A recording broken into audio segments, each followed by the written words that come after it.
Did I tell you the Sabres were pesky? They're not a bad hockey team. They're young, they're inexperienced, but they've got talent. And lo and behold, they gave the Montreal Canadiens fits. But luckily, the Canadiens come away with a 4-2 win to end their homestand before heading out west. Let's talk some post-game puck.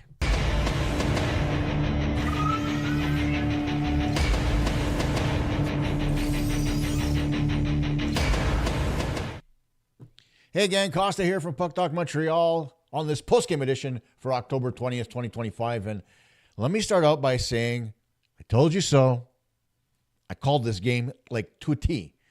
You can go back and look at the preview show from yesterday, but I told you exactly how the Sabres were going to come out. I told you exactly how the Sabres were going to attack, and I told you exactly how the game was going to play out. So let's get to those highlights. Before we do, let's talk about Instacustoms. They are your number one destination for custom apparel printing, highest rated print shop in Canada with over 3,000 Google reviews, a 4.9 star rating, and they were nominated for 2024 Canadian Business Choice Awards. They print on all your favorite clothing, and yes, they even offer embroidery. Most orders are printed and shipped the very same day, and large orders in less than 3 days with free shipping. Open 7 days a week, they're located on Stanley Street. Easy to remember, because it ties in with our favorite trophy, the Stanley Cup. So whether it's for yourself, your loved ones, or your business, trust Instacustoms. Visit them in person or order online at instacustoms.com. So this game got out to a pretty good start from the Montreal Canadiens. Hard on the forecheck, finishing their body checks. They were hemming the Sabres in their own zone, and that eventually led to Oliver Kapanen's goal at 8:29 of the first period, where Alex Carrier kicks the puck forward, and it's played in for Demidov. He drops it. Kapanen with a backhand scores. That makes it 1-0 Montreal. Take a look again. Carrier with the kick off the boards. Actually, his blade was on top of the puck, and he just kicked it forward and managed to get it to his teammates to make it 1-0. And that's how it stayed through most of the first period. Getting to the second period, about 6 minutes in, 6:51 to be exact, the Sabres got on the board because they turned the tables. It was no longer about the Canadiens dominating play. It was about the Sabres taking advantage of the fact that the Montreal Canadiens are not a good second period team. And so it was Jiri Kulich scoring for the Sabres on a really poor pass from Hutson up to Veleno. It got picked off, and then the Sabres counterattack. In comes Kulich, and on the backhand, he'll beat Dobes, who was very good in this hockey game. Both goaltenders were. We'll talk about that a little bit later. But that bad pass from Hutson, I mean, think about it for a minute. Hutson was on the ice at that point for about 2 minutes and 38 seconds. So obviously he's tired. Obviously your judgment is not as good as it should be, because there was no reason for him to send a saucer pass up to Veleno along the half wall. None. He should have put some good mustard on it, gotten it up to Veleno. Veleno could have just chipped it out to center, and problem solved. But that's not what he tried to do. A little bit too much, a little bit too late, and now the game was tied. And the Sabres kept on pushing. If it wasn't for the fact that Jakub Dobes was so good in the Canadiens' goal, this could have been a much different hockey game. But that holds true for Alex Laine as well. Then in the third period, it was the guy who had the best game of the season, for himself anyway, on the Montreal Canadiens. That is Juraj Slafkovsky. He didn't get just one chance, but he got two. And almost similar plays. You've got Suzuki, who takes the puck and feeds it over to Dobson. Dobson, with a pass to Slafkovsky, couldn't finish the first time. Well, let's try it again. This time, Dobson goes below the goal line, gets it out front, and Slafkovsky puts it home to give the Canadiens a 2-1 lead that they never relinquished.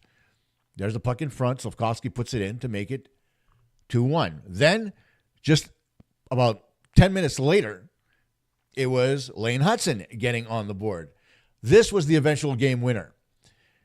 But the puck gets intercepted by Veleno. New hook to Hutson. Hutson shoots. Yes, he shot the puck, and it went in to give the Canadiens a 2-goal lead. Here it is again. Veleno with the forecheck. Didn't get an assist on that play, but he should have. And then Hutson putting it away. Sometimes I don't understand that second assist thing from the referees. It drives me crazy. The Sabres did make it interesting, though. With about 12 and a half minutes gone in the third, it was Tyson Kozak who tied the game on a broken play. A little bit of Jack Quinn tried to get the puck in front. It went off the tip of his stick, and you'll see it here as the pass was really soft over to Kozak, who was at the net front, and Kapanen could hold on to his player, and that made it 3-2. And then Jake Evans scoring an empty net goal. Now, normally, I won't show the empty net goals, but I will show this one because on the play, Nick Suzuki blocks this shot and makes a pass right out of the zone to Evans, who's streaking, and he's got the empty net to score. Watch this again. This had to hurt. As you watch Dahlin take the clapper and bang, ow. For a minute, I had to make sure it didn't hit Suzuki in the wrong part of his body, but it didn't. He got up, skated up to Evans. They celebrated, and the Canadiens won this hockey game by a score of 4-2. There were a lot of good performances in this hockey game. There were also a lot of bad. So let's get to the analysis. That analysis is brought to you by cheapesttshirts.ca. Proudly Canadian and trusted by thousands of customers, cheapesttshirts.ca delivers unbeatable value. With over 1,000 products and more than 36 trusted brands like Gildan, Jerseys, American Apparel, and M&O, the selection is unmatched. Cheapesttshirts.ca is the go-to source for businesses, events, apparel printing companies, and resellers, or people just wanting the best deals on everyday clothing. Plus, enjoy free shipping on larger orders and a simple, easy-to-use website that makes ordering online a breeze. Get the cheapest deals in Canada today at cheapesttshirts.ca. So let's talk about the good. Of course, as I mentioned before, Juraj Slafkovsky was fantastic in this hockey game. Not only was he hard on the forecheck, not only did he get on the score sheet, but he was physical. He got his nose dirty when he needed to, and he was just a presence. And that's what the Canadiens are asking for from their first overall pick. I mean, he's not the skill guy, although he does have some skill, but he can get in there and muck it up because he's a big boy and he's strong. And he's learning to play within his means. He's already got 3 goals, on this season. Kapanen is the one with 4. But, Slafkovsky is a different player for what he was a year ago. And that's nice to see. He's much more implicated. He's much more engaged. And that's the type of player the Canadiens need on that first line. If you take away all the talk now about Demidov joining that line, I mean, Slafkovsky has a role there. Because if you put Demidov there, you don't really have that plugger, that guy that's going to go in hard on the forecheck and get the puck. Yes, guys like Suzuki and Caulfield and Demidov can forecheck. But it's not the same when you can't throw the body as hard as Slafkovsky can. So it's good that Slafkovsky's on that line and Demidov's not. On the power play, that's another story we'll talk about in a second. You take a look at the goaltending, and this goes for both teams because Alex Lyon has been fantastic for the Buffalo Sabres, and he is the only reason this game was close. For long stretches, the Canadiens dominated the puck in the offensive zone, and Lyon was always there to make the save. I mean, yes, the Buffalo Sabres ultimately allowing 3 goals while he was on the ice, but it wasn't for lack of effort from their goaltender. Lindy Ruff is lucky because Ukko-Pekka Luukkonen is out, and Alex Lyon is a career backup, but he's playing like a number 1 goaltender. So if the Sabres are looking to maybe roll the dice and get some value out of a player that they have on their roster, Lyon is one guy they may be able to get them, maybe a few draft picks, maybe a few bodies or prospects to get the rebuild going. So as long as he continues to play the way he is, he'll have some value to this team. And who knows, maybe Ukko-Pekka Luukkonen's the guy that's out. Depends on how Lyon continues to play. But ultimately, he was fantastic. And then you take a look at Jakub Dobes, doing his job, fighting for pucks, athletic, following the play, doing all the things that he needs to do to win. The one thing that he absolutely needed to do is keep the Canadiens under 3 goals. He did that in droves, stopping 30 of 32 shots that the Buffalo Sabres fired at him. So, I mean, the goaltending battle was great. One of the things that I didn't like in this hockey game was the play of not only Lane Hutson, but Mike Matheson on the back end. There were stretches in this game where Mike Matheson was out there with Noah Dobson, and Matheson was giving away the puck like candy on Halloween. And that's a habit that he's been trying to break, and he brought forward today. And the credit to the Buffalo Sabres because they were hard on the forecheck.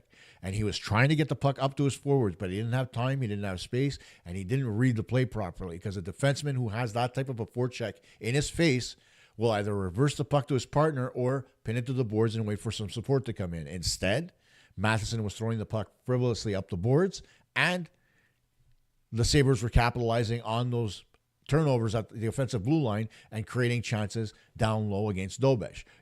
And the thing is, take a look at the highlights of Jakub Dobes. You'll see some of them, in fact. There's a good save on the backhand.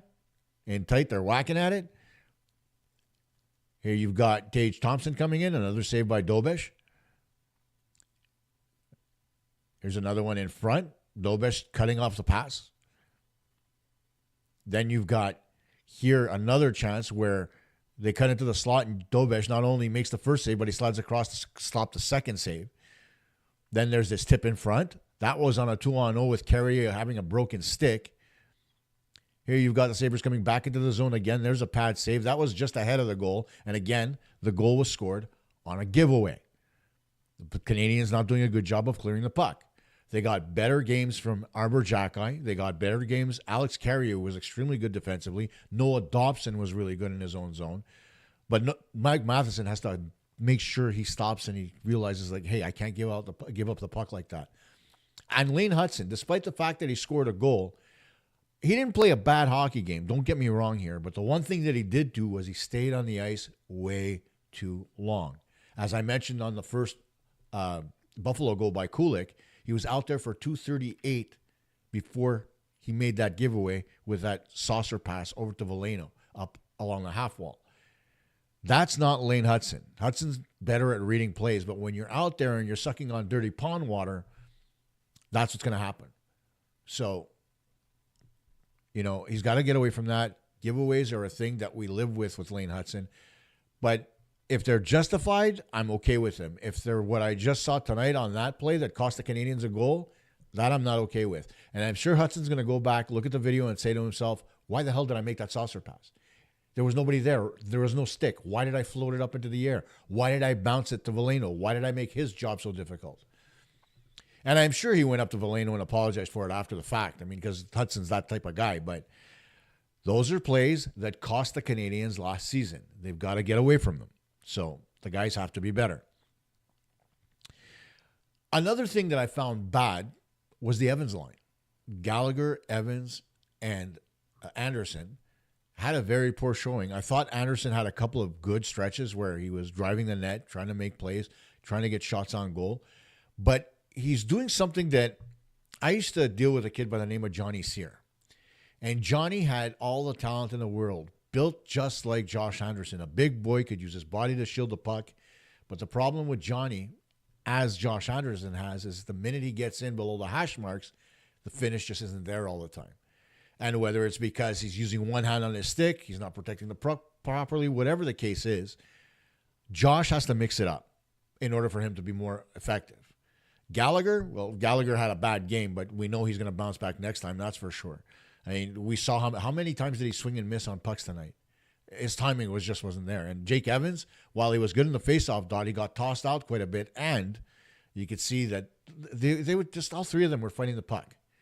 And so, they need to be better.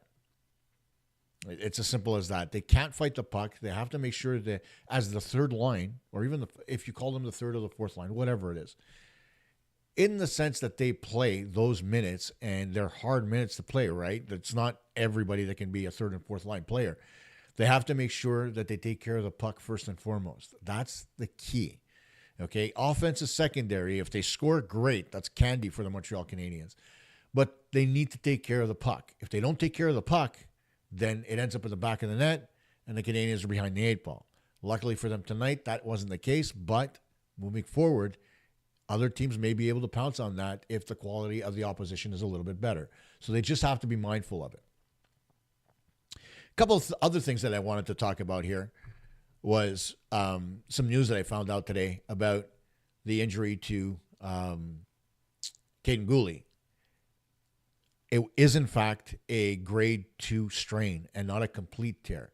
A grade 2 strain is a tear, but it's partial. It's not completely off the groin, right? So they're trying to look for ways to get him back in play and avoid surgery. That may very well not be the case, but they're waiting and they're going to see. They're going to allow the swelling to go down, and they're going to see what happens. In the case of both Kirby Dach and Patrik Laine, it's exactly what you think it is. There's inflammation around the knee, and that's why they're out right now, day to day. They're trying to get the inflammation down so they can return back to the lineup. And don't freak out here. This isn't a re-injuring of the knee. In fact, it's part of the process. I mentioned in other shows that when you're rehabbing, there are situations where you have a setback. This is a setback. Why? Because when you play 2, 3, 4 games in a row and you're playing 15 to 17 minutes a hockey game, what happens is your knee tends to swell. Why? Because there's still some scar tissue that might be in there that may very well cause the inflammation. Above and beyond that, the other part of rehabbing a knee is the fact that the muscles around the knee, especially in the case of Kirby Dach, they need to be rebuilt in order to support the leg. And that's not anywhere near where he is. So, let's call it what it is. Day to day is day to day. It's just, precautionary to not make things worse. He's not re-injured. He's just making sure that he takes a little bit of therapy to make sure that that knee comes back a little bit stronger before he hits the ice again. Same for Patrik Laine. Although in Laine's case, it's not as bad. One other thing I want to talk about, and that is people talking about a goaltending controversy. I'd be the first one to say, yeah, absolutely, there has to be one. But that's not what I see here. What I see here is a coaching staff that's doing their goaltender a favor, because he admittedly said that there's work to do. And so for him to say that means that he's willing to give up the net in order for Jakub to get a couple of starts and for him to be able to work on his game, right? We saw him 2 games ago come back and actually correct some of the things that he was doing wrong. And when I say he, I mean Monty. And so if Sam Montembeault can do that for, a couple of days, now they're going out west, so it's time to work on that as well on his own. But Montembeault has to be better. That doesn't mean I want Jakub Dobes to be the number 1 goaltender. That's the type of pressure I don't want to put on a kid just yet. And he is just that. He's a kid. Is he playing well? Absolutely. Do I think he should play more games than less? Absolutely. In my mind, I think they should be platooning at this point. 1A, 1B. No clear number 1, right? Because ultimately there shouldn't be one. And this is unfair for Sam Montembeault in the sense that he's being acclaimed as the number 1 goalie of the Montreal Canadiens, but he never really won the job. The job was just given to him. Why? Well, because the Canadiens got rid of Jake Allen and kept him and Caden Primo. Between Primo and Montembeault, who's going to be the better goalie? Well, we knew it was Montembeault right off the cuff. And then Primo gets moved, Dobes gets pulled up, and now you got a situation where you've got a guy who was a 3rd-string goaltender in Florida as the number 1 in Montreal, while the number 2 is pushing. Then come this preseason where Montembeault just didn't look right. And he was allowing 3-4 goals a game in the preseason. That came over to the regular season. And you ask yourself why. I asked myself the question yesterday. Why is Sam Montembeault playing this poorly? Is it lack of conditioning? I got an explanation for that, actually, from somebody that I know extremely well that works closely with the Habs. It's not about the lack of conditioning. It's the type of conditioning. He gave me an example of something that makes complete sense. Everybody out there knows that PK Subban retired from hockey because of his back. But did you know that his back wasn't because of actually playing the game? It was more a lack of proper training and proper exercises. It's very important, and for somebody that's exercised for a very long time, and I'm sure a lot of you out there have as well, it's very important to focus on technique rather than weight as you're getting started. So it's okay to lift 100 pounds on the bar to make sure that you have an arch in your back when you're doing a bench press and that you're bringing it down to the top of your chest and you're not bringing it down halfway. Or I should say you bring it down halfway as opposed to the top of your chest and you keep your elbows in. That's the technique.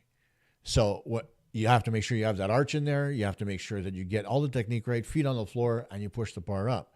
If your arch isn't right, if you're not using your feet and you're not placing your arms properly, that can create undue pressure on your back, on your shoulders, and all kinds of things.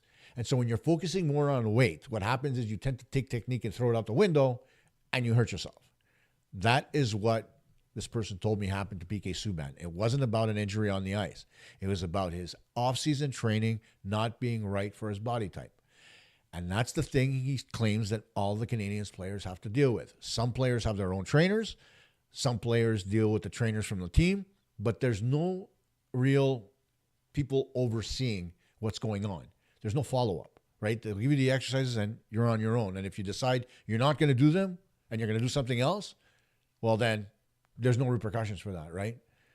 Because obviously during the off season, you're not allowed to go out there and bother anybody. They're on their own time. You could suggest what you want them to do, But at the end of the day, you can't force a player to do anything in the offseason. He could sit there, eat hot dogs, and drink beer, and nobody could feel the worst for him, right? As long as he comes into cap and shape, that's all that really matters to the team, right? Well, it doesn't now. Now, the way the game is played, the way as hard as it is, as fast as it is, guys are coming in shape. You did see a lot of players from the Montreal Canadiens on the ice this summer, which is uncharacteristic because in previous seasons we didn't see that. So, but it's a good thing. Don't get me wrong. But when it comes to the off-ice conditioning of players, everything has to be specific to a player's body type, position, height, weight, you name it. His diet is the same thing, right? You want a player to build muscle, it's more protein. You want a player to lose weight, you drop the amount of calories he's eating per day, stuff like that.